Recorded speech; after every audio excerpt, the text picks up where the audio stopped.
4 రాష్ట్రాల అసెంబ్లీలకు ఒక కేంద్రపాలిత ప్రాంత అసెంబ్లీకి జరిగిన ఎన్నికల ఫలితాల ప్రభావం తెలుగు రాష్ట్రాలపై ఏ మేరకు ఉంటుంది? ఆంధ్రప్రదేశ్, తెలంగాణ రాష్ట్రాల రాజకీయ యవనికపై ముందు ఏ అంశాలకు ప్రాధాన్యత ఉంటుందని రాజకీయ విశ్లేషకులు భావిస్తున్నారు? తమిళనాడు, పశ్చిమ బెంగాల్, కేరళం, అసోం, పుదుచ్చేరి ఫలితాలు అందిస్తున్న సంకేతాలను విశ్లేషిస్తూ ప్రముఖ జర్నలిస్ట్ కొమ్మినేని శ్రీనివాసరావు చేసిన కామెంట్ ఇప్పుడు చూద్దాం. 4 రాష్ట్రాల ఎన్నికల ఫలితాల ప్రభావం తెలుగు రాష్ట్రాలపై ఎలా ఉంటుందన్నది ఆసక్తికరమైన చర్చ అవుతుంది. తెలంగాణ ముఖ్యమంత్రి రేవంత్ రెడ్డికి పార్టీలో జాతీయ స్థాయిలో మరింత గుర్తింపు తేవడానికి కేరళం ఫలితాలు ఉపయోగపడవచ్చు. ఇంతవరకు ముఖ్యమంత్రిగా ఉన్న స్టాలిన్, మంత్రిగా ఉన్న ఉదయనిధి స్టాలిన్లు తమిళనాడులో ఓటమి పాలవడం, తండ్రి కొడుకుల పాలనపై ప్రజల అసమ్మతిగా తీసుకుంటే అది ఏపీ ముఖ్యమంత్రి, టీడీపీ అధినేత చంద్రబాబు నాయుడు, ఆయన కుమారుడు మంత్రి లోకేష్ లకు ఆందోళన కలిగించే విషయమే కావచ్చు. కాగా ప్రముఖ నటుడు విజయ్ పార్టీని స్థాపించడమే కాకుండా ఒంటరిగా పోటీ చేసి ఈ అనూహ్య విజయాన్ని అందుకోవడం జనసేన అధినేత పవన్ కళ్యాణ్ కు కొంత ఇబ్బందికరం అవుతుంది. అంతా ఆయన విజయ్ తో పోల్చే అవకాశం ఉంటుంది. కాగా వైఎస్ఆర్ కాంగ్రెస్ కూడా తమిళ ఎన్నికల ఫలితాలు కొత్త ఉత్సాహాన్ని ఇవ్వవచ్చు. ఎందుకంటే చంద్రబాబు తమిళనాడులో ఎన్నికల ప్రచారం చేసినా ఎన్డీఏని గెలిపించలేకపోయారని, అదే తమ నేత జగన్ ఫోటోను విజయ్ కొన్ని సభల్లో ప్రదర్శించడం, ఆయనే అధికారానికి చేరువ కావడం ద్వారా తమ నేత పవర్ ఏమిటో తెలుస్తోందని వైసీపీ కేడర్ జోష్ కనబరుస్తోంది. అదే టైంలో తెలంగాణలో ప్రధాన ప్రతిపక్షంగా ఉన్న బీఆర్ఎస్ ఈ పరిణామాలను జాగ్రత్తగా పరిశీలించుకుని తనదైన వ్యూహంలోకి వెళ్తుంది.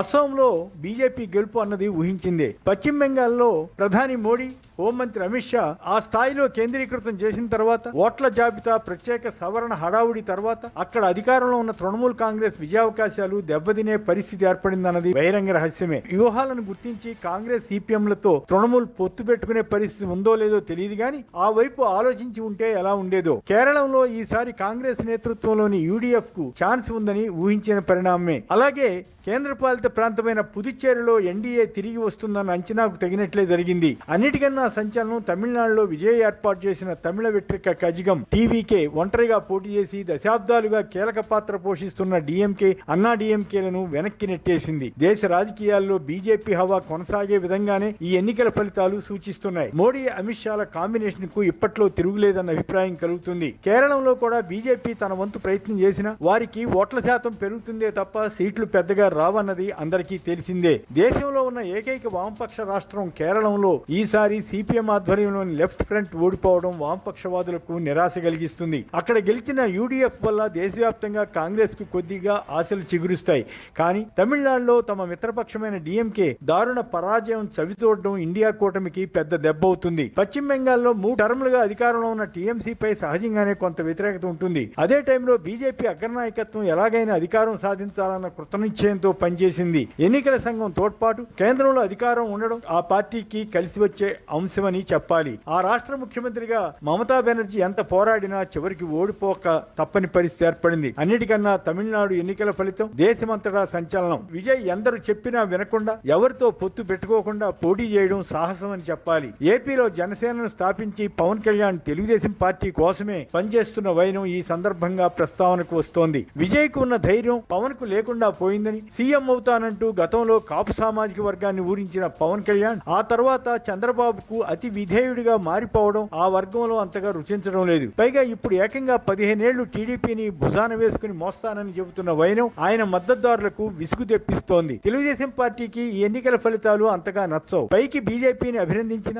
లోపల మనసులో మాత్రం బీజేపీ బెంగాల్లో ఓడిపోయి ఉంటే తమ ప్రాధాన్యత పెరిగి ఉండేదని టీడీపీ నేతలు భావిస్తారు. ఇప్పుడు ప్రధాని మోడీని, హోంమంత్రి అమిత్ షాను మరింతగా పొగడక తప్పదని వారు లోపల మదన పడుతుంటారు. ఇది ఒక కోణమైతే తమిళనాడులో ఎన్నికల ప్రచారానికి చంద్రబాబు వెళ్లినా అక్కడ ఎన్డీఏ గెలవలేదు. అదే టైంలో మాజీ సీఎం జగన్ ఎవరికీ ప్రచారం చేయలేదు. కానీ విజయ్ కొన్ని సభల్లో జగన్ ఫోటోను ప్రదర్శించడం కలకలం రేపింది. అంటే జగన్ కూడా తమిళనాడులో పలు చోట్ల క్రేజ్ ఉందన్న అభిప్రాయం ఏర్పడింది. జగన్ ఒంటరిగా పోటీ చేసి అధికారంలోకి వచ్చినట్లే విజయ్ కూడా ఒంటరిగానే రంగంలో దిగి ఫలితాన్ని సాధించారు. ఇది ఒక సారూప్యతగా కనిపిస్తుంది. మరో కీలకమైన అంశం ఏమిటంటే తమిళనాడులో స్టాలిన్, ఉదయనిధులు ప్రభుత్వాన్ని నడిపారు. ఏపీలో మాదిరి రెడ్ బుక్ అరాచకాలకు వారు పాల్పడలేదు. అయినా డిఎంకే ఓటమి పాలైంది. అంటే ఒక రకంగా కుటుంబ పాలనను జనం వ్యతిరేకించారన్నమాట. ఇక ఏపీలో పవన్ కళ్యాణ్ తో కలిసి చంద్రబాబు ఆకాశమే హద్దుగా ఇచ్చిన హామీలను అమలు చేయలేని పరిస్థితిలో ఉన్నారు. పాలనా వైఫల్యంతో చంద్రబాబు ఉంటే ఆయన కుమారుడు